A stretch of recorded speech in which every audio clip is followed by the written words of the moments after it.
Cue the dog. There you go, baby. Cue the music. Okay. Cue the weather. Hello, world. This is Patricia O'Connor here, and we are looking at what is, you can see what's going to creep in on us. Earlier in the week, we kind of got our butts handed to us with the amount of rainfall that we had. It was quite a bit. Called it all kind of big word, atmospheric weather.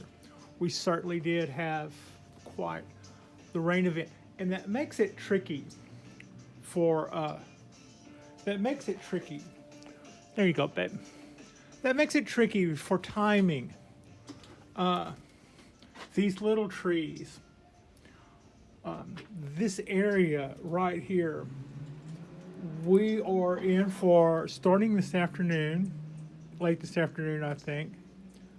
When that cloud mass makes it here, it will begin to rain, and it is going to rain all week. That is the beginning of all of the rain that we will be getting for a solid week. Now, last week when it did that, it was what I call a straight down kind of downpour. I didn't have so much of it blowing in for the most part of it. Most of it was like this and not like that. But this is the south facing. If we get wind coming out of the south, it's going to come right at us. Or if we get wind coming out of the southwest, closer to the bay, which is right over like there, that'll be coming in. And to that end, when it's lightly windy, when we were getting some pretty good deluge, I've noticed that there seems to be a center. This planter kind of did mark. I was noticing last time that the right side of those tree bases looked like it was soaked, and the left side looked damp. So it looked to me like this was more being blocked by the trees, of course, but also this far in, things tended to get less wet. Day before yesterday, our weather was nice. It was New Year's, and it was actually very, very nice out here. So nice that I probably should have shot a video, but instead I cleaned out my junk closet, took a bunch of stuff down to the dumpster, rearranged. I kind of did some pretty cool, I did enough groundwork that I got excited about that in the same way that you normally get kind of excited after you do a good cleaning of the house or something. It paved the way for me to do some cool stuff, which I'm looking forward to starting on. But here is where everybody ended up. The one nice day that we had, I brought these guys down here, let them soak up this area that they had seemed to do well in. They do better here on regular weather than they do here. But as far as our current situation is concerned, I'm just moving everything, raking everything back close to the wall as I can to make the amount of water they get to be a little bit more, a little less. We're in a cycle where these guys would probably be getting watered every maybe 3 days, but at the same time, maybe not the show hens, about every 3 days, I think, for some of these guys. I mean, that's when they need it, not really on a schedule of every 3 days. But when I'm looking at them, I would say that's probably about how often they get a drink. You can see these guys haven't gotten watered today, but they don't need it. These guys did get watered. Yesterday, when I got ready to go to work, I noticed that everybody was not yet ready to water, but it wasn't going to take too long. I also knew that it was going to be dark before I got home. So coming in after dark and being able to check on them wouldn't be as good. This morning when I got up, they were dry and thirsty and ready to be watered. So you look at the weather report and you go, is it going to rain on them today? Is it going to blow in here today? Probably not. And the earlier I watered them, the faster they would get over finally being dry, one. But the longer they would get to dry out, because when that cloud mass that I showed you on the weather radar gets here, we've already been told we're in for another weather event like the one that we just got. And we've also kind of been told to stop making light of that. We had considerable mudslides, and people did lose their homes over the amount of water we just got last week.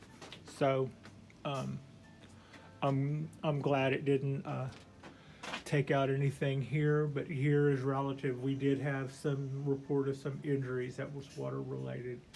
And I am concerned about how close I have seen, I think even on the little video I shot showing the little ponds and the bridges and stuff that we have, you can see in those photos electrical conduit, which is probably not DC, it's probably AC conduit for the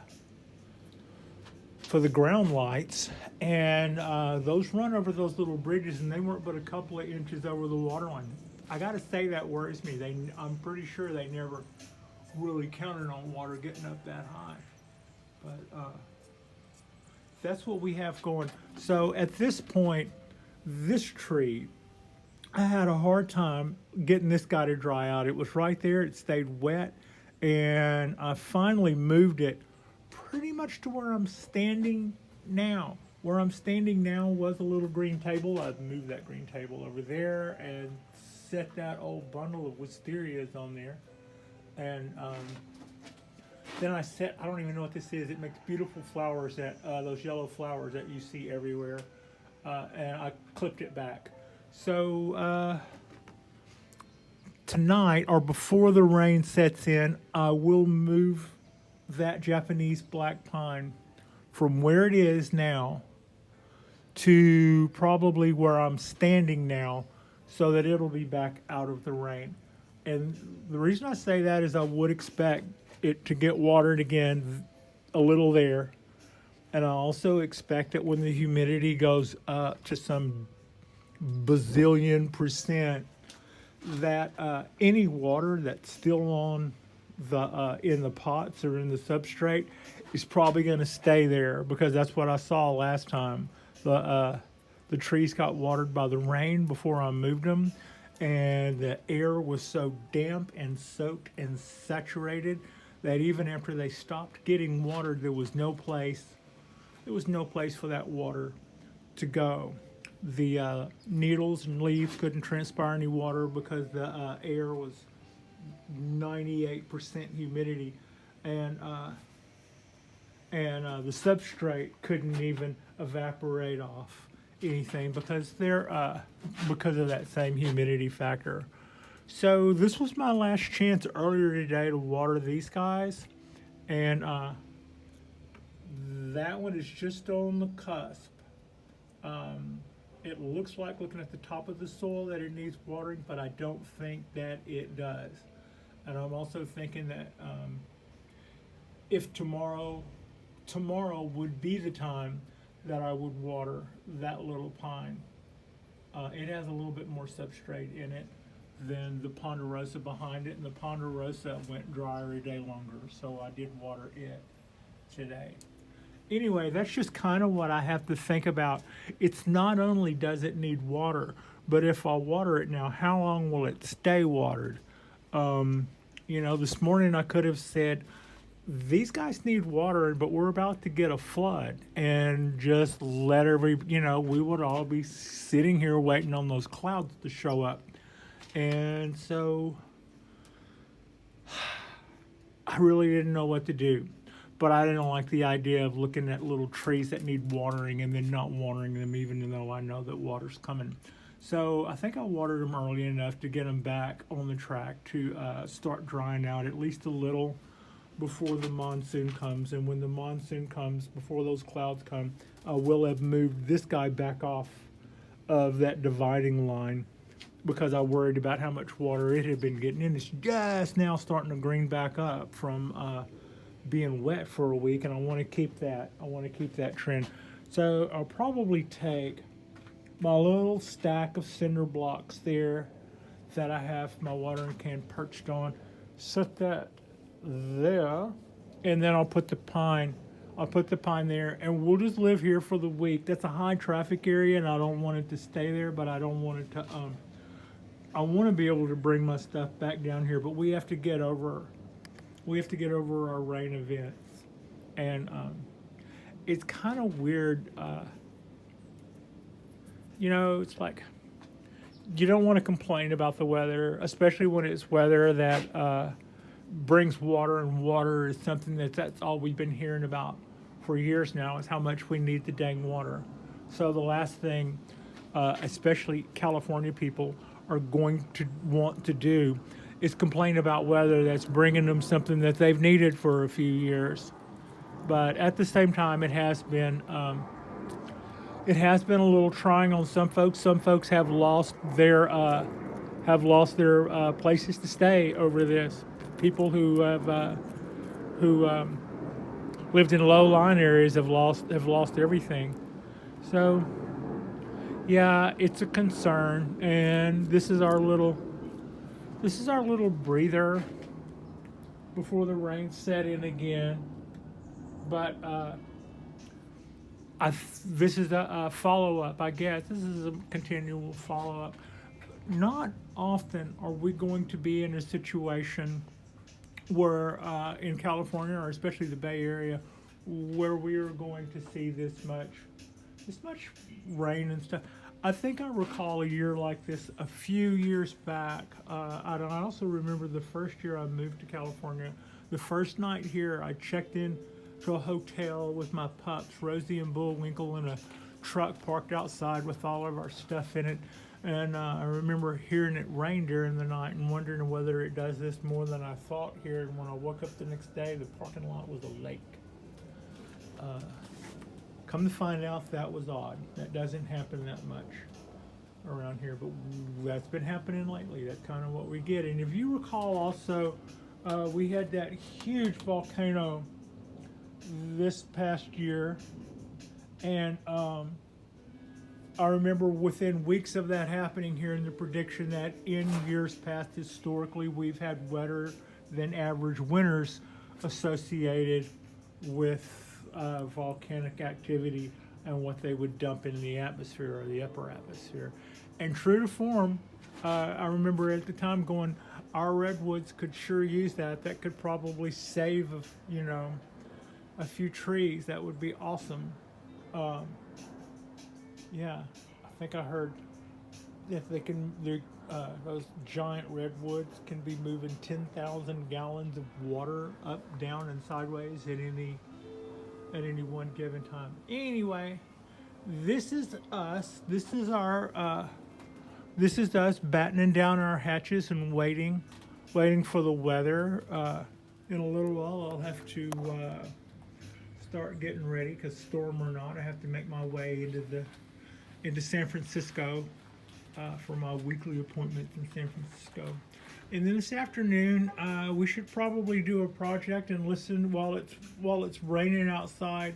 We should probably bring something in and do some work. These wisterias were just in this planter, just being extra trees, and that hoop that is bent into them is what happened from growing into the bottom of the shelf and then just bending over. So, except for where it broke there. I'm going to bring that back. Here you go. Sorry. Those were buds. I wonder what that was all going to be stuff. But anyway, that's what that did. I brought it from down there, and we'll try to give it a little bit more water this year and let those, that's 1, 2, 3, 4, 5 wisterias in there. I don't even know what color. They could be white, they could be purple. But they're almost doing some sort of little literati thing on their own. Maybe I'll bring all these together and let them tease into some wisteria weirdness. Yeah, like what y'all do to all the other trees, y'all can just kind of do to yourselves. Cannibalize one another.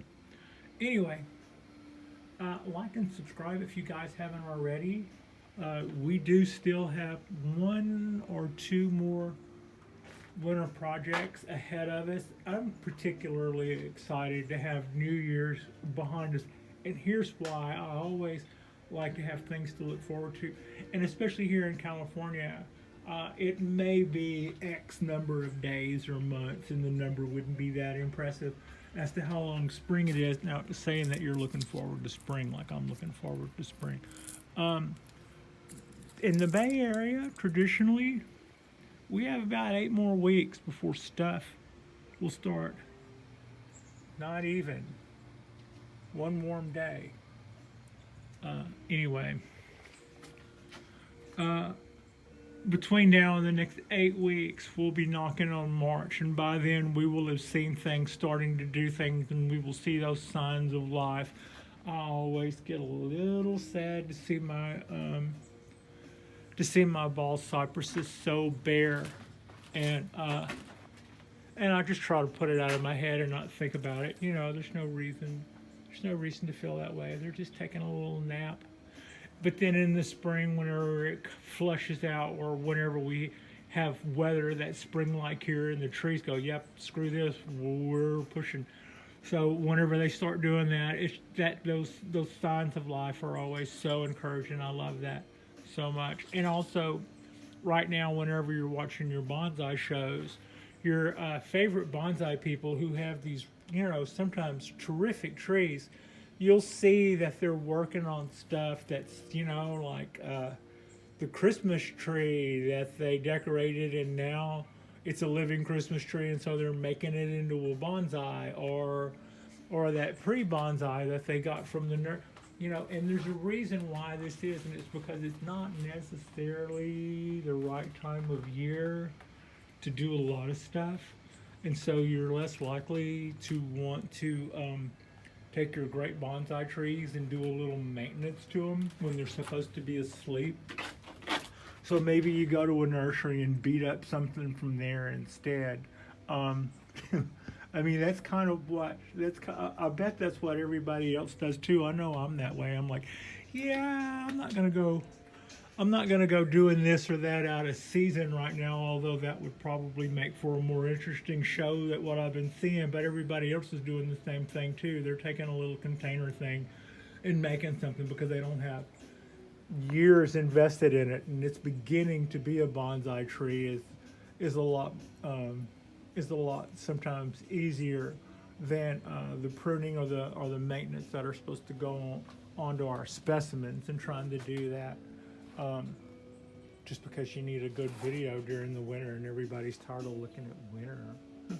Anyway, that's just kind of, we still have, the other side to that is we still have a few other little cleanup projects we can do. I can probably do a little bit of needle reduction to this guy, this pine, and I've got some work to do that I've been threatening to do to this trident maple.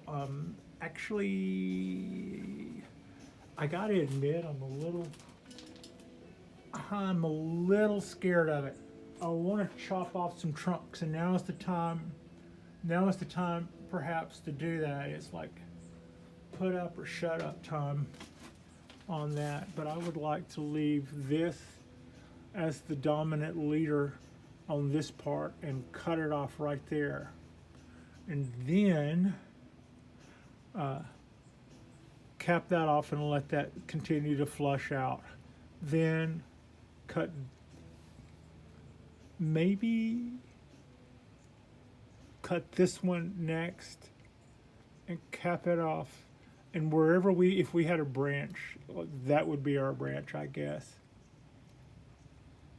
Cut it off there to lower that, and then ultimately cut this one and hollow it out to get rid of that flat spot, and I'm trying to bring the tree into a different shape. But it's getting so, I even thought about going, somebody else would love this tree the way it is, maybe you should prune it back a little bit to start it on a good path for that and then sell it.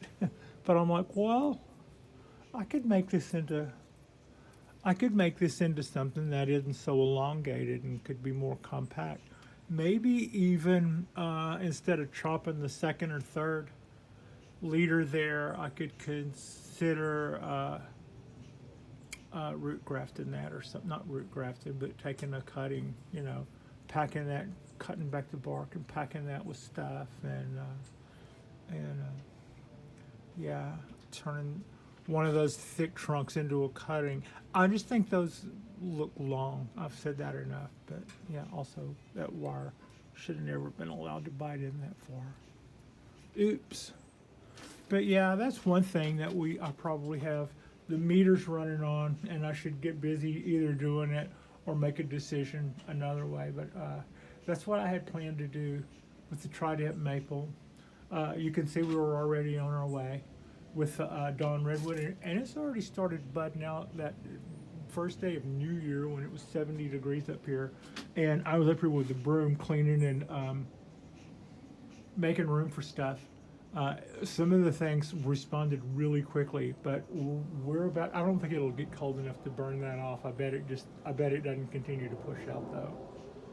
Anyway, thank you guys so much for watching, and I will probably bring something in and work on it tonight. We do have a couple more trees to work on, like I said, and I appreciate you, and Frida appreciates you, and we are, I think, right where we want to be before we set off for one of the wettest weeks. This promises to be wetter than what we've been going through last week, and last week was a doozy. So yeah, thank you so much for watching.